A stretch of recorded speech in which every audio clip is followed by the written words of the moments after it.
Hello friends, welcome to Bhatia classes. Welcome to Bhatia's classes. अब as you know हम लोग अब चैप्टर नंबर 7 पढ़ रहे थे बेटा, क्लास 9 का, दैट इज ट्राइंगल। तो हम लोग एक्सरसाइज 7.3 पे आ गए थे और ये रहा क्वेश्चन नंबर 1। बोल रहा है बेटा क्वेश्चन नंबर 1 में that triangle A B C and triangle D B C are two isosceles triangle. ठीक है भैया, अभी फिगर देखते हैं। अब बोला गया है triangle on the same base B C, दोनों का बेस सेम है दोनों ट्राइंगल का। ठीक है, vertices A and D on the side of B C if AD is extended to intersect BC at P। ठीक है, ये रहा फिगर।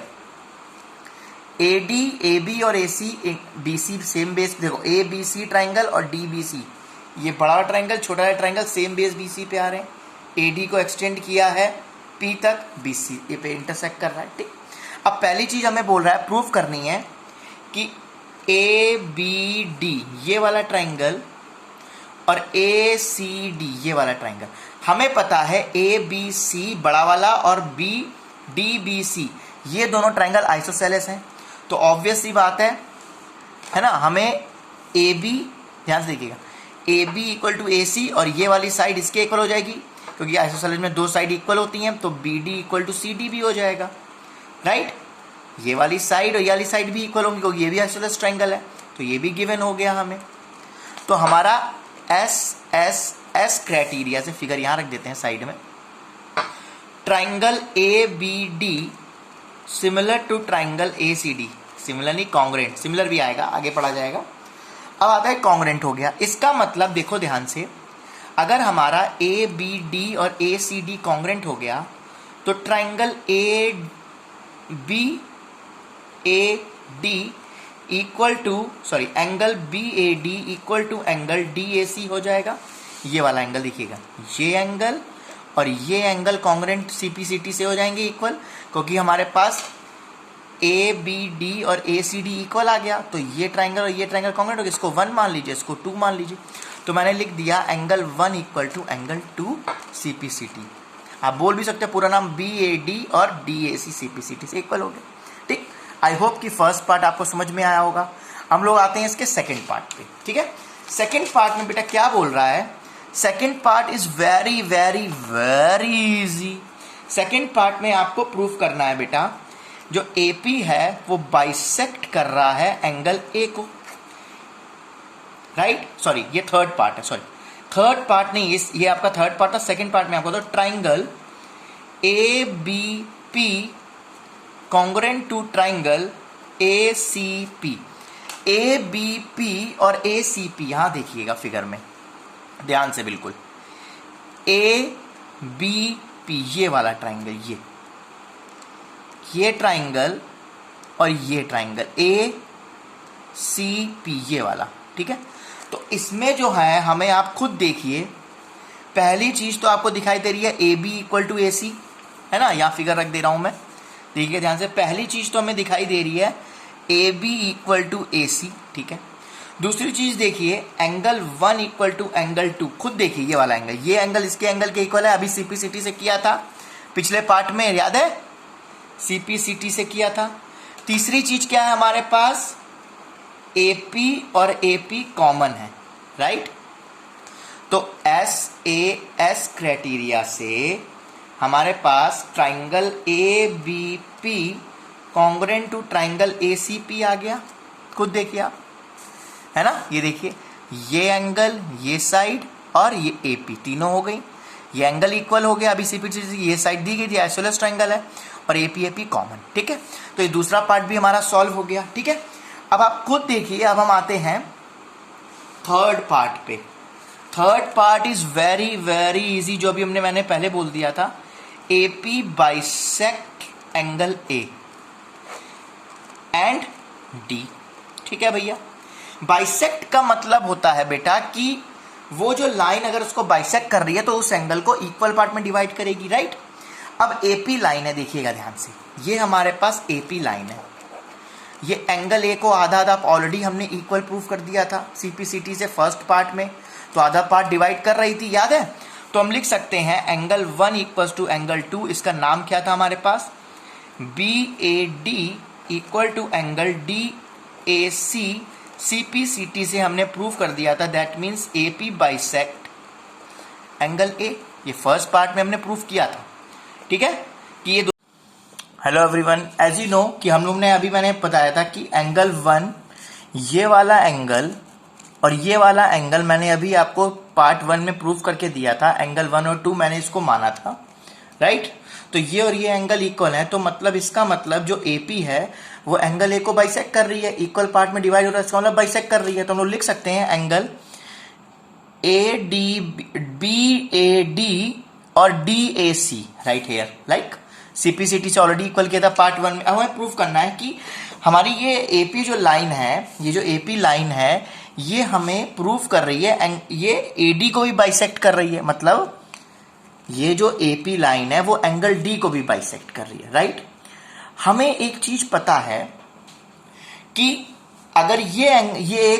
अगर ये CPCT से इक्वल हो सकता है तो ये वाला एंगल भी CPCT से इक्वल हो सकता है, क्योंकि हमें पता है AB और D और ACD ये दोनों ट्राइंगल कॉन्ग्रुएंट है। कॉन्ग्रुएंट का मतलब ये होता है कि उसके करस्पॉन्डिंग साइड और एंगल दोनों इक्वल हो सकते हैं। तो दैट मीन्स मैं बोल सकता हूं इसको मैं 3 मान ले रहा हूं, इसको मैं 4 मान ले रहा हूं। तो मैं बोल सकता हूं कि एंगल, ध्यान से देखिएगा, यहां मैं पहले नाम लिख दे रहा हूं, एंगल BDA, इसको मैं बोल सकता हूं angle BDA equal to angle CDA, मतलब angle 3 equal to angle 4 by CPCT, because angle ABD congruent to triangle हमने किया था ACD। देखिए ध्यान से, हमने बेटा प्रूफ किया था कि ABD और ACD कॉन्ग्रुएंट है, तो बोल सकते हैं ये एंगल इसके इक्वल हो सकता है CPCT, तो ये एंगल भी इसमें हो सकता है क्योंकि उसी ट्राइंगल के अंदर आ रहा है। अब मुझे प्रूफ करना है कि ये एंगल 5 और ये एंगल 6 भी इक्वल हो, तो मैं प्रूफ कर सकता हूं कि दोनों बाइसेक्ट कर रहे हैं। मुझे प्रूफ करना है एंगल 5 इक्वल टू एंगल 6, ये मैं प्रूफ कर दूं तो मैं प्रूफ कर दूंगा कि बाइसेक्टर है। अब मैं ये कैसे प्रूफ करूंगा, देखिएगा ध्यान से। अगर मैं एंगल 3, मेरे पास क्या है, एंगल 3 का नाम बताइए। एंगल 3 का नाम है BDP, राइट, BDA है, राइट, और एंगल CDA, राइट। देखिए ध्यान से, अब मैं इन दोनों में 180 माइनस करता हूं, इन दोनों एंगल को 180 से माइनस कर देता हूं। ये हो जाएगा 180 माइनस एंगल BDA और एंगल ये हो जाएगा CDA 180 माइनस, राइट। अब देखिए मैंने जब 180 माइनस किया, आप खुद देखिएगा इस फिगर में, अगर मैं बोलूं ये एंगल क्या है 180 माइनस एंगल 3 और ये क्या है 180 माइनस एंगल 4, राइट, फिगर में मैंने मान लिया। अब ये पूरा सिस्टम देखिए, ये पूरा लीनियर पेयर बैठ रहा है। अगर मैं 180 में से एंगल 3 माइनस कर दूं तो एंगल 5 आ जाएगा, राइट, और 180 में से एंगल 4 माइनस कर दूं, लीनियर पेयर बैठ रहा है, देखो पूरा 180 बैठ रहा है, स्ट्रेट लाइन है, तो एंगल 4 माइनस कर दूं तो ये एंगल 6 आ जाएगा। इसका मतलब क्या है, angle BDP equals to angle PDC। That means ये इक्वेशन 2 हो गई और ये इक्वेशन 1 हो गई। तो इक्वेशन 1 और 2 से मैं बोल सकता हूं कि AP जो है वो बाइसेक्ट कर रही है एंगल D को भी, राइट। ओके, एक बार देख लीजिए, ऑब्जर्व कर लीजिए सारी चीजें, ठीक है, ऑब्जर्व कर लीजिए सारी चीजें, आपको पता चल जाएगा। ओके, देखिए ध्यान से देख लीजिए उसको बेटा, बिल्कुल केयरफुली। ओके, चलिए अब लास्ट पार्ट पे आ जाते हैं, बिल्कुल लास्ट पार्ट, 4th पार्ट आपको बहुत इजी लगेगा, बहुत ही इजी पार्ट है बेटा। बोला गया है कि हमें प्रूफ करना है कि जो AP है, AP is perpendicular bisector of angle of side BC पे ये परपेंडिकुलर बाइसेक्टर है, राइट। मैं यहाँ फिगर फिर से बना दे रहा हूँ, मतलब मान लीजिए ये ट्राइंगल है हमारे पास, ठीक है, छोटा सा फिगर बना रहा हूँ, ये P हो जाएगा, ये D, ये A, ये B, ये C। हमें पता है ये मैंने माना था एंगल 1 था, ये एंगल 2 था, ये एंगल 3 था, ये एंगल 4 था, ये एंगल 5, ये एंगल 6, राइट, ये हमने माना था। अब ध्यान से देखिएगा, हमें प्रूफ करना है ये जो AP लाइन है, जो हमारे पास AP लाइन है, राइट, कौन सी लाइन है, AP, ये P है और ये D है, राइट। ये जो AP लाइन है ये BC को परपेंडिकुलरली बाइसेक्ट कर रही है, राइट। हमें पता है कि triangle A B P congruent था ट्राइंगल ए सी पी के। ये हमने पार्ट 2 में प्रूफ किया था। इसका मतलब क्या था, देखो ए बी पी और ए सी पी, ध्यान से देखना फिर से, ए बी पी और ए सी पी, ये हम बोल सकते हैं। तो हम बोल सकते हैं कि अगर ए बी पी और ए सी पी इक्वल है, कॉन्ग्रेंट है, तो एंगल, ध्यान से देखिएगा, तो मैं बोल सकता हूं angle A P B equal to angle C P A हो जाएगा। देखिए ये angle B A P B और एंगल सी पी ए, ये दोनों सी पी सी टी से इक्वल हो सकते हैं, क्योंकि ये दोनों ट्राइंगल के angle C P C T से इक्वल हो सकते हैं। तो इस एंगल को मैंने मान लिया 7 और इसको मान लिया 8, तो ये एंगल 7 हो गया, ये एंगल 8 हो गया, राइट। तो मैं बोल सकता हूं एंगल 7 इक्वल टू 8 है, और आप खुद देखिए angle 7 plus 8 equal to 180 degree, ये एक लीनियर पेयर बैठ रहा है, राइट।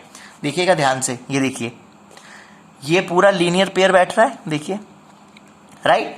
और हमें पता है एंगल 7 किसके इक्वल है, एंगल 8 के, तो angle 8 plus angle 8 equal to 180 degree, तो 2 टाइम्स एंगल 8 180 डिग्री, तो angle 8 is equal to 180 divide by 2 90 degree.